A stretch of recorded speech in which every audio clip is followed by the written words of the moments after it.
নায়িকাদের একটু সঙ্গে চলতে হয়, গন্ডগোল হয়ে যায়। নায়িকাদের লোকেরা গিফট করে, আমাদের কেউ গিফট করে না। এটা কি ভরসা করতেন না? কি বল, কেন আমি এতদিন পর আমার কি আরো বেশি পাওনা হয়ে আছে না জমিদার পরে? প্রপোজ করেছিলাম ওটা দেখে আর পাগলার জন্য কাজ তেমনি করে মুখ বাড়িয়ে can we work together.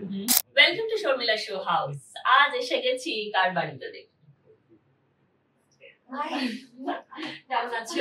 Surprise surprise তোমাদের গল্পের মধ্যে বাবা মেয়ে হাড্ডি হয়ে গেল। আমরা আসলে আমাদের ছবির প্রচার মানে ছবি রিলিজ করবে ফিল্ম, সেজন্য মানে লাস্ট মিনিট না সেটাই চলছে আর কি। নমস্কার। নমস্কার। তোমরা গ্রেট অনিরুদ্ধ রায়চৌধুরী, যাকে আমরা ভালোবেসে ডিয়ার টনিদা বলে ডাকি। জয়া কেমন আছো? খুব ভালো। চলো তোমার সঙ্গে এই যে মানে কাছাকাছি এলেই কেমন যেন মনে হয় যে দুই বাংলার মিলন হচ্ছে। আজকে যে কারণে আমি জয়ের সঙ্গে যে আজ অনেক ছবি জয়ের এখানে হয়ে গেছে কিন্তু, তাই না? কিন্তু অনিরুদ্ধ রায়চৌধুরীর সঙ্গেও তোমার একটা দারুণ সম্পর্ক, দারুণ একটা বন্ডিং তৈরি হয়েছে। হ্যাঁ, অনেক কাজ বড় হলো সেটা কাজে মানে আমাদের বন্ডিং পারিবারিক ভাবে আমাদের অনেক দিন ধরে, কিন্তু কি বলবো বন্ডিং এইটা আমাকে কোনো খাওয়াচ্ছে না, কিছু করছে না। কতবার বলে খাবার আনবো, কতবার বলে বাংলাদেশ থেকে গিফট আনবো, কিছু কোনো বন্ডিং নেই। নায়িকারা খাওয়ায় না, নায়িকারা পরিচালকের বাড়িতে এসে খায়। আমি ওভার হিয়ার করেছি জয়েন একটা স্পেশাল চা বোধহয় তুমি খাওয়াবে অফার করছিল, অফার করছিল, আমাকে করেনি। আমি অনেকবার জিজ্ঞেস করেছি করেনি। নায়িকাদের একটু সঙ্গে চলতে হয়, গন্ডগোল হয়ে যায়। কিরকম গন্ডগোল? কোনদিন জয়া কোনো গন্ডগোল করেছে? উরি বাপরে, উরি বাপরে, একমাত্র জয়ার এই রেকর্ড আছে, জয়া কোনোদিন কোনো গন্ডগোল করেনি। কোনো পরিচালকের সঙ্গে, কোনো ইউনিটের সঙ্গে কোনো রকম ট্যান্ট্রামস কিছু করেনি। সেটা কেউই করে না, খালি টনিদা ছাড়া। টনিদা পরিবার এজন্য বেশি ট্যান্ট্রামস শো করেছে, তাই না? পরে বলবো, সব একটা একটা করে লিস্ট দেবো। না, ছবির নামটা যেহেতু ডিয়ার মা, শুধু ডিয়ার ডিয়ার ডিয়ার ডিয়ার সবের, মানে কোনো নেগেটিভ কথাবার্তা বলা চলবে না। নেই তো, কি নেগেটিভিটি খুঁজে বারো করতে পারো। নেগেটিভিটি বলে কিছু হয় না, বুঝেছো? জীবনে নেগেটিভিটি কিছু হয় না। আনন্দ করো, আনন্দে বাঁচো, সেটাই মেইন। বাই দ্য ওয়ে, আমি একটা কথা বলতে চাই, টনিদার বাড়িতে এলে না আমার কেমন মনে হয়, মানে আমি এত আর্টিস্টিক বাড়ি আমি খুব কম দেখেছি। মানে কি না আছে এখানে, একটার পর একটা ছবির সামনে দাঁড়িয়ে থাকতে হয়। মানে টনিদার যে এই এই মানে আর্টিস্টিক বেন্ট অফ মাইন্ড, যেটা প্রত্যেকটা ছবি চয়নের মধ্যে আছে, এটা আমার ভীষণ ভালো লেগেছে। This is something you possess, মানে এটা বোধহয় এই দৃষ্টিটা সবার থাকে না, তাই না? জয়া বলেছে গিফট করবে ভালো ছবি বাংলাদেশে, মানে তোমাকে গিফট আমাকে গিফট করবে ভালো আর্টিস্টের মতো ছবি। অবশ্যই, কেন করবো না? এই ছবি সবই কি টনিদা গিফট পেয়েছে? সেটাই জিজ্ঞাসা করো। শোনো, এই কি সব লাগানো, সব প্রেশার লাগানো। নায়িকাদের লোকেরা গিফট করে, আমাদের কেউ গিফট করে না। মাথায় রেখে দাও, কেউ কিছু গিফট করে না, কেউ গিফট করে না, নায়িকাদের কেউ গিফট করে না। না না, মানে আমি তো অন্তত গিফট করা মানে হয় না যে আমারও যেটুকু কালেকশনস আছে, আমারও আছে, টনিদার ধারে কাছে নেই, কিন্তু এটা আমারও একটা প্যাশন। আমি পেয়েছি দু একজনের কাছে পেয়েছি, অবশ্যই সেটা প্যাশন। তার বাইরে বেশিরভাগ আমার নিজেরই। আমার কিন্তু গিফট করতে ভালো লাগে। আমার আর্ট গিফট করতে, আমার বেস্ট লাগে আর্ট। কারণ আমি কোনোদিনও কোনো গিফট পাইনি টনিদার কাছ থেকে, তুমি নিশ্চয়ই পাও। না, আমি অনেক কিছু গিফট পেয়েছি। আমি এখন বলতেই হবে, না আমি পেয়েছি। ছবি রিলিজ করছে না, আর্ট গিফট করাটা বেস্ট। পারফিউম উড়ে যায়, শাড়ি নষ্ট হয়ে যায়, গয়না হারিয়ে যায়, তো আর্ট তোমার দেয়ালে সবসময় থাকবে। তো আই উইল, মানে আমি সবসময় মানুষকে যখন গিফট করি একটা পেইন্টিং বা একটা, এইটা একটা নতুন কথা। আমি তো এখানে এই বাড়িটা আসলে আলোয় ভরপুর। এইটা এটাকে আমি গিফট হিসেবে নিয়ে চলে যেতে পারি। এটা নিমাইদার বাড়ি থেকে এসেছিল। আচ্ছা, আমি একটু বলবো ক্যামেরাম্যানকে আরেকটু এগিয়ে আসতে, এটা দেখাতে। দেখুন, অমিতাভ বচ্চন, এখানে ফরওয়ার্ড বাই অমিতাভ বচ্চন, আর অমিতাভ বচ্চন কিন্তু ডিয়ার মার জন্য একটা সুন্দর টুইট করেছেন, তাই না? জয় বসুন। জয় সারাদিন বিশ্রান্ত হয়ে আছে। না না না, বেশি বসছি আমি এখানে, তুমি এখানে না, বসো, না, আমি এখানে এই- বসছি। না, আমরা টেবিলেই বসতে পারি। চলো। কিন্তু ওর সাথে ওর প্রতি আকৃষ্ট হয়েছি হ্যাঁ, কৌশিকের একটা ছবি দেখে, সেটা- বিসর্জন। সেটা সেটা আমি দেখে আমি বলেছি। ওকে ফোন করেছিলাম। বিসর্জন থেকে কে না আকৃষ্ট হয়েছে। হ্যাঁ। হ্যাঁ? আমারও সেই প্রেমের স্মৃতি এখনো টইটম্বুর, বুঝেছো? তোমার মনে আছে বিসর্জনের পরে আমি গিয়ে কি বলেছিলাম তোমার? So, খুব সিগনিফিকেন্ট ওর জীবনে কৌশিক। আচ্ছা আর কৌশিক খুব গল্পটা ভালো বলে, আর ওর সাথে কাজটা খুব ভালো হয়েছে। আচ্ছা আমি ওটা দেখে আমি বলছিলাম I am interested in you, propose করেছিলাম ওটা দেখে। প্রপোজ মানে সিনেমার আমার ফিল্মে তোমাকে অ্যাক্টিং করতে হবে। ঠিক আর আছে, আমি ঠিক অদ্ভুত আছে। অদ্ভুত সময় লোককে প্রপোজ করি। পরিচালক ওকে মানে করেছি, নায়িকাকে propose হ্যাঁ, করতেই হয়। পার্বতীকে সেটা করেছি, অত পদ্মপ্রিয়াকে seriously করেছি। করতে নেই, না? হ্যাঁ, কেন সিরিয়াসলি বলবো না? এত কষ্ট করে প্রপোজ করেছি। আমরা তো ফ্রেম দেখি, আমরা ফিল্মের ফ্রেম দেখি, শিখি, পেন্টিং দেখি। দেখো না লালু শয়ের একটা ছবি, এগুলো কিন্তু ফ্রেম, আমাদের ফ্রেম শেখায়। এই যে এটা লাইটিং শেখায়, কাজের একটা ছবি। ওখানে হচ্ছে নন্দলাল বাবুর একটা ছবি, দেখো না? এটা তো যামিনী গায়ের। এটা যামিনী রায়। হ্যাঁ।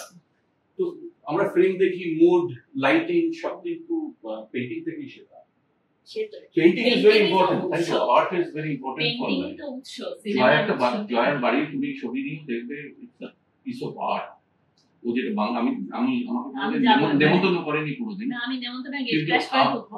আমি উকি মেরে দেখে দিয়েছি, এত সুন্দর সেখানে যে এত শৈল্পিক, এত টনিদা নিজে বিউটিফুল দৃষ্টি আছে। চোখ বলে উনি সবকিছু কিন্তু শিখে গেছেন। না না না, ওটা খুঁজে নাও। আমি- এটা আমি I'm not নাহলে joking. এটা আমি খুঁজে পাই। কাজ করতে করতে আমি তাহলে বেশি- তোমাকে তুমি তো আদর্শ হ্যাঁ বলো, নইলে আমাকে খুঁজে পায় না।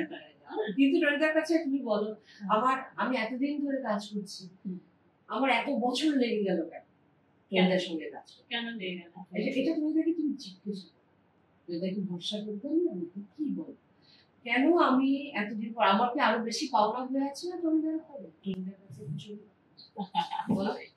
এই মানে শিল্প সম্পর্কে তোমার যদি এত গভীরতা থাকে, সেই জন্যই তো তুমি আসলে জয়াকে খুঁজে পেয়েছো। শিল্পবোধ আছে বলেই তো জয়াকে তুমি প্রপোজ করেছো এবং একদম নিজের করে নিয়ে নিয়েছো। আমার এমনি স্বভাব আছে। আমি একবার অভিজ্ঞ মুখোপাধ্যায়কে প্রপোজ করেছিলাম এরোপ্লেনের ভেতর, অন্তহীনের আগে। হ্যাঁ। যে তুমি ঋতুর তুমি ছবি, যাকে তাকে যেখানে যেখানে সেখানে আমার এই propose স্বভাব করে আছে। ফেলতে পারে। আমার নাও বলে না, রাজি হয়ে যায়। আমি অভিজ্ঞ বললাম তুমি ঋতুর সাথে কাজ করছো, আমার অন্তহীন হ্যাঁ। একটা করোনা, একসাথে চলো তুমি। অভিজ্ঞ তারপরে এখন চলছে। পদ্মাপ্রিয়া আমার সামনে বসেছিল আচ্ছা। ন্যাশনাল অ্যাওয়ার্ডে, তেমনি করে মুখ বাড়িয়ে can we work together, same পার্বতীকে। দেখো জয়াকে আমার অসম্ভব ভালো লাগতো। আমি তো ওকে SMS করেছিলাম, আমি ওকে টেক্সটটা দেখিয়েছিলাম তোমার কৌশিকের ওই ছবিটা দেখার পর। আর সবকিছু একটা সময়, এই সময়টা আমি আমার জীবনের একটা মূল জিনিস, আমি অপেক্ষা করি। I love to wait. Waiting is part of life. স্টেশনে আমি গাড়িতে উঠে গেলে, তোমার ট্রেনে উঠে গেলে তো হয়ে গেল, ডেস্টিনেশন এসে গেল, কিন্তু অপেক্ষা করছি। দূর থেকে একটা গান ভেসে আসছে, গানে হাওয়ায় আবার চলে যাচ্ছে, তুমি একা স্টেশনে ওয়েট করছো, ট্রেনটা আসছে।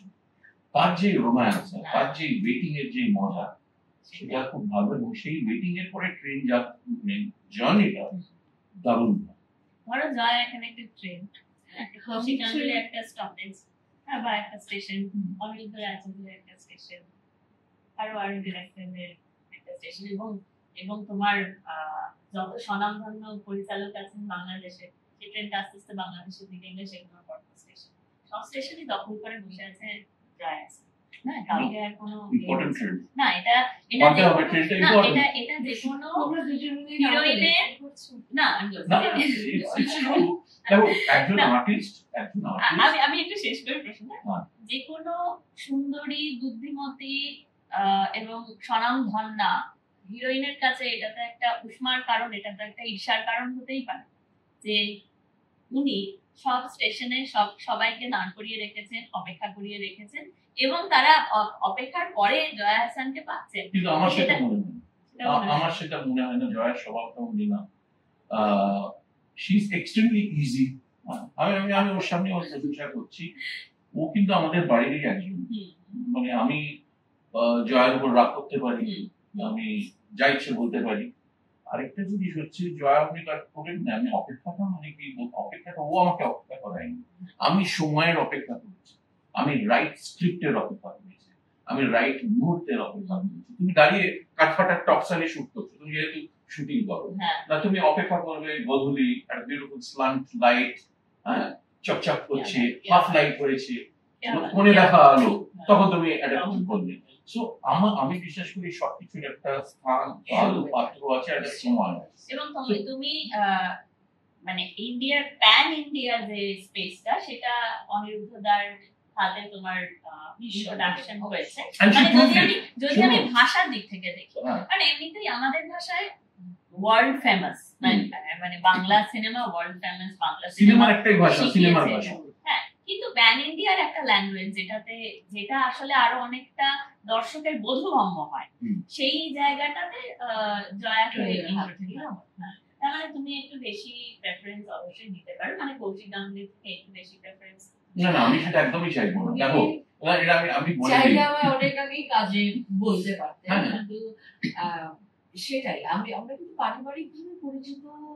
মানে আমি যখন এদেশে আসি, আমি কখনো কিন্তু শ্রী মুখার্জি, কৌশিক গাঙ্গুলি বা কাউকে চিনতাম, আমি চিন্তা কিন্তু অনিরুদ্ধ বাজপেয়ী। হ্যাঁ, কারণ ওনার বাংলাদেশে যাতায়াতে ওনার যুবসূত্রটা অ্যাডভার্টাইজমেন্ট কারণে অথবা অন্যান্য কারণে অনেক বেশি ছিল, সরাসরি ছিল।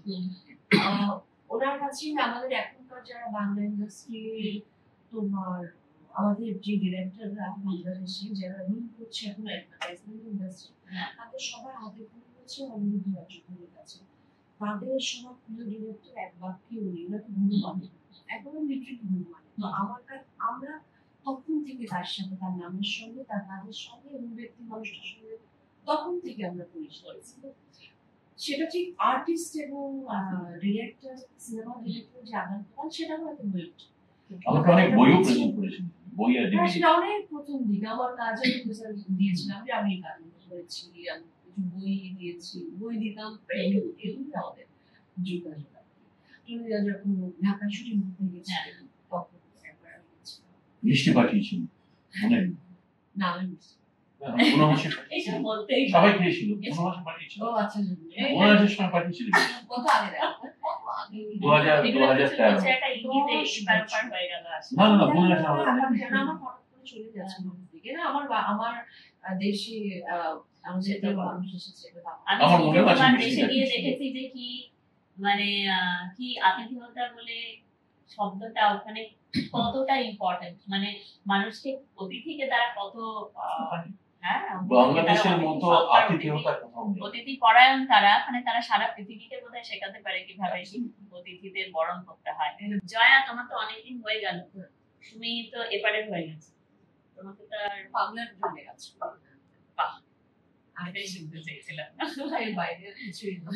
বাংলার জন্য কাজ করে, ভাষা বাংলা, একমাত্র আমি মাঝে মধ্যে কালামানি করি হিন্দি, এবং সবাই হিন্দি ছবিটা করার পর আমাকে সবাই সঞ্জনা সেদিন বললো, why Jaya is not staying as there are so many inquiries, so many people calling. Jaya, তোমাকে যদি আর আমরা বাড়ি না পাঠাই, এটা নিয়ে দেখে দিই কি হবে? মানে dear আছি, হ্যাঁ তোমাকে আমি আছি কত বছর, since you are near and dear to us, you should stay back, but you should not go back. জয়ার মতো মাতৃভক্ত মানুষ আমি খুব কম দেখেছি। আমাদের এই ছবির ট্যাগলাইন হচ্ছে রক্তের টান কি ভালোবাসার টান, কিন্তু আমার কাছে দুটো খুব জোর। এটা হচ্ছে আমার রক্ত, আমার জন্মভূমি, আর এটা আমার কর্ম, এটা আমার ভালোবাসা। ওই ঘুরে ফিরে সবকিছু আমাদের ভালোবাসার টানে চলে গেছে। সুন্দর বলে তুমি সবার মন ভরাতেও পারো না, মন ভরাই নি, আমি একদম ভালোবেসে বলেছি, মানে আমার কিছু ভালোবেসেই হয় না। যা তোমার এই ছবিতে দুজন ছোট ছোট, মানে আমি বলতে যাচ্ছি না, ভালো দুজন বাচ্চাদের সঙ্গে তোমার বন্ডিং কিরকম হয়? মানে তুমি তো এর আগেও ছবিতে বাচ্চাদের সঙ্গে অভিনয় করেছো, যেটা উদাহরণ আছে যে বাচ্চারা যদি একটা মানে সিনেমা স্ক্রিনে থাকে, তাহলে অভিনেত্রীদের অত আর কেউ মানে সেই অর্থে মাইলেজ দেয় না, বাচ্চারাই মাইলেজটা টেনে নেয়। ওদেরকে বাচ্চা বলতে এখনকার দিনের বাচ্চা শিশুগুলো কিছু নেই, এখনকার বাচ্চারা অত্যাধিক আধুনিক, স্বতঃস্ফূর্ত, এবং এখানে যে বাচ্চা দুটো যে ম্যাজিক করেছে, আমরা হয়তো অভিনয় করার চেষ্টা করেছি, কিন্তু ওরা কোনো চেষ্টাই করে, এবং ওরা যে চেষ্টা করেনি সেটাই ধরা পড়েছে, সেটাই ম্যাজিকের মতো করে সেটার জন্য দেখতে হবে। এবং সবচেয়ে বড় বিষয় কি, এই বাচ্চা দুটো কেউ কখনো কোনোদিন এর আগে ক্যামেরা ফেস করে ভাবতে পারো, গোটা ছবি ওরা দুজন সবচেয়ে ইম্পর্টেন্ট। আমি তো অনেকদিন পরে প্রেমে পড়েছি। এই তো তুমি বললে যে সবসময় প্রেমে পড়ে না, এই না না সে তো পড়তেই হবে, কিন্তু গভীর প্রেমে অনেকদিন পরে পড়েছি। আজকে আমি ইন্দ্রাণীকেও বললাম, জয়াকেও বলেছি। আমি এখন পড়ে আছি আর কি, আমাদের সব থেকে গুরুরি আর এটা, আর আরেকজনও আছে যে আমাদের বন্ধু, সেও দারুণ। কিন্তু ছোট বাচ্চাটার চোখ মানে আমার কষ্ট হচ্ছে, এই ছবিটা আস্তে আস্তে রিলিজ হয়ে যাবে, আস্তে আস্তে ডিসইন্টিগ্রেট করবো আমরা, ও বড় হয়ে যাবে। তো এটা আমার খুব মন খারাপের মানে ব্যাপার। পুজো শেষের মতো হয় ছবি শেষ হয়ে।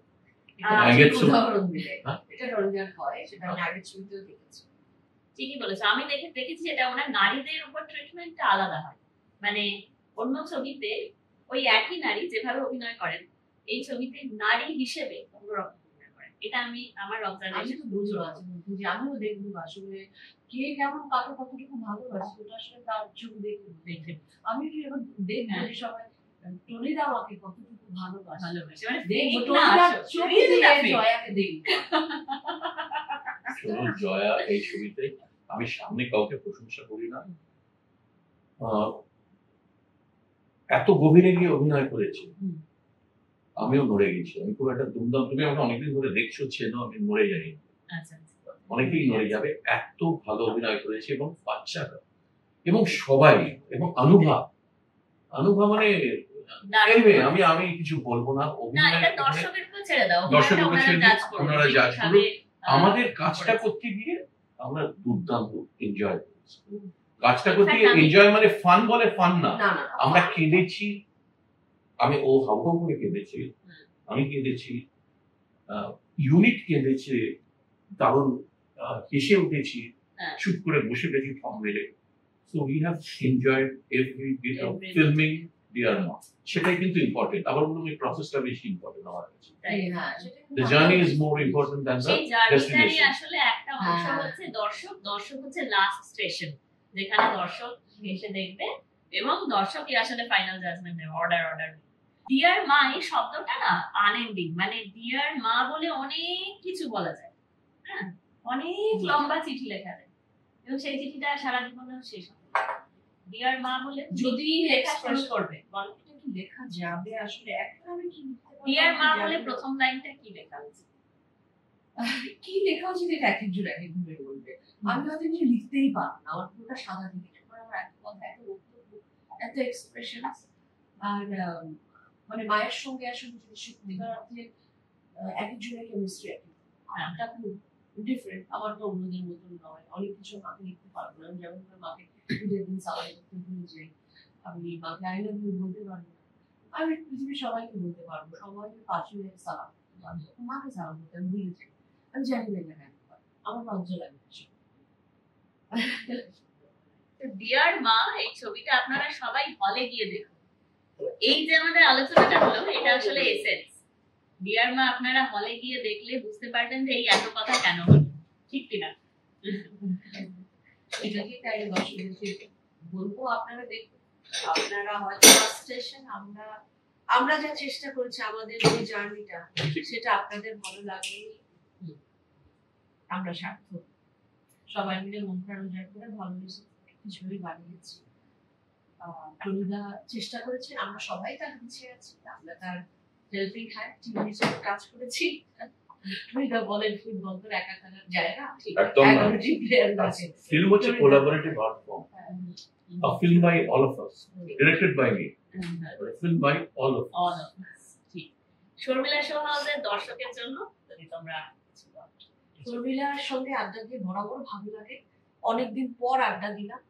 এবং হ্যাঁ, এটা খুব একেবারে নির্ভেজাল একটা আড্ডাই হলো। যেহেতু আমাদের একটি ফিল্ম রিলিজ করছে, আমি আছে, টনিদা আছে, ছবি পেলাম, এই ফাঁকে আমাদের ছবির কথা একটু প্রচার করে নিলাম, কিন্তু এটা আসলে নিছক আড্ডা ছিল। আমরা তো আড্ডা দিলাম, আপনারা একটু হলে গিয়ে পারলে আমাদের ছবিটি দেখবেন, পরিবার নিয়ে যাবেন। পরিবার নিয়ে যেতে বলছি কারণ এটি রক্তের সম্পর্কের গল্প, এটি ভালোবাসার সম্পর্কের গল্প, এটি ডিপেন্ডেন্সির গল্প, এবং এটি শাশ্বত একটা গল্প, পারিবারিক ভালোবাসা এবং মা সন্তানের সম্পর্ক, এটাও রয়েছে। কিন্তু তার বাইরে একদম নির্ভেজাল একটি মায়াময় গল্প দেখতে, ছবি দেখতে আপনারা হলে যেতে পারেন। তো দায়িত্ব দিয়ে বলছি। Thank you. টনিদা? না, আমরা খুব আনন্দ করে ছবিটা বানিয়েছি, কারণ আমার মা একটা কথা বলতেন, যে আনন্দ কর, যা করবি আনন্দ কর, এবং আনন্দ করে ছবি বানিয়েছি। এই আনন্দটা কিন্তু ফান আনন্দ না, এই আনন্দটা অন্তরের আনন্দ। আপনারা দেখে আমাদের জানাবেন, আমি শিওর আপনাদের ভালো লাগবে। 18 জুলাই রিলিজ করছে ডিয়ার মা। ডিয়ার মাতে আপনারা মাকে যত কথা বলেননি এতদিন, সেটা হয়তো ওই ছবি দেখার পর বলতে পারবেন। অবশ্যই সিনেমা হলে গিয়ে দেখুন, আপনাদের নিকটবর্তী প্রেক্ষাগৃহে গিয়ে সবাই মিলে এই ছবিটা দেখুন। বিশেষ করে যারা সন্তান আর যারা মা, তারা দুজনেই দেখুন। থ্যাংক ইউ, ধন্যবাদ।